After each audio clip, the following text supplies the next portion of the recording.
ذا قيمة، فريق عنده مستوى بخلاف الشعبية والتاريخ. لا نحكي الفريق الحالي فريق ممتاز واقف مليح في الميدان، عنده أجانب صحاح برشا، روجيه وايضا سامر سعيد العراقي واللاعب احمد اجدو الدولي المغربي. بالمقابل الفريق عنده 7-8 عناصر دوليه. اذا النادي الاهلي الليبي فريق يؤكد ان الكره الليبيه في الفتره الاخيره في نسق تصاعدي. اللي يهمنا كترجي ماذا سنفعل في الشوط الثاني لننتصر. يا عميد ناقصنا كان انت يا شيخ الشيوخ. الاتحاد المنستيري باغت الفريق الليبي التيحه، يفتح باب التسجيل، وفي سباقس السياسي يطمن على ورقه العبور بثالث الاهداف. بينما هنا نعاني من اصرار الاهلاويه. خطيره يا ساتر، ممكن انتباه لكوره مرت من عربي جابر. مباراة صعيبة والسويسي قص كورة، مباراة صعيبة وريتم كبير، ومباراة مع اليو اس ما والوحدة هي الأحلى في الشامبيونز ليج في بداية الدور الأول.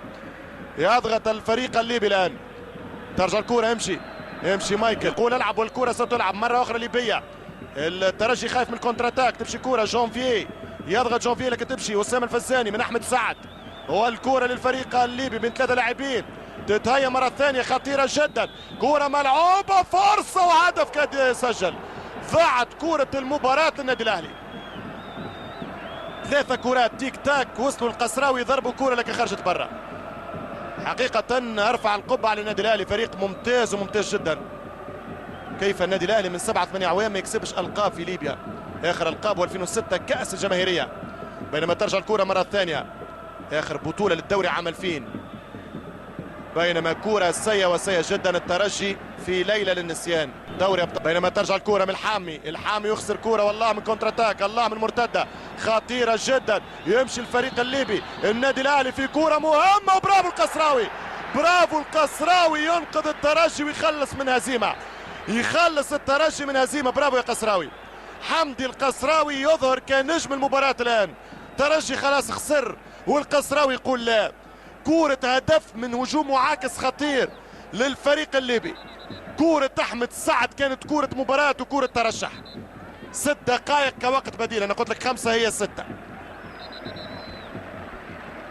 حقيقة سيناريو قاتل الترجي، لكن عنده حارس كبير. برافو القسراوي. شوف أحمد سعد والقسراوي يا معلم، برافو. ممكن النقطة المذيعة في هذه المباراة جمهور الترجي وعودة القسراوي ليكون أسد العرين للترجيين. بينما كرة أخرى للفريق الليبي النادي الأهلي، تعادل في طرابلس بين الاتحاد والأهلي، ولا خطيرة وبرافو حمدي، بين الاتحادين المنستيري والليبي. وهنا بين الأهلي والترجي 0-0 مسافة 6 دقائق.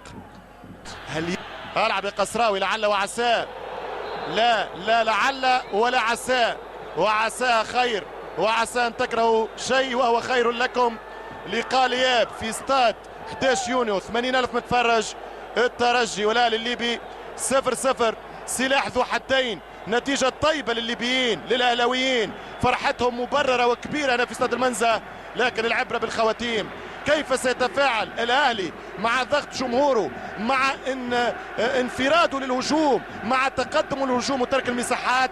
تتغير برشا امور في التكتيك والحسابات، لكن الترجي يلزم 11 اسد يوم 26 نوفمبر اذا يحب يمر من الامواج الخضراء.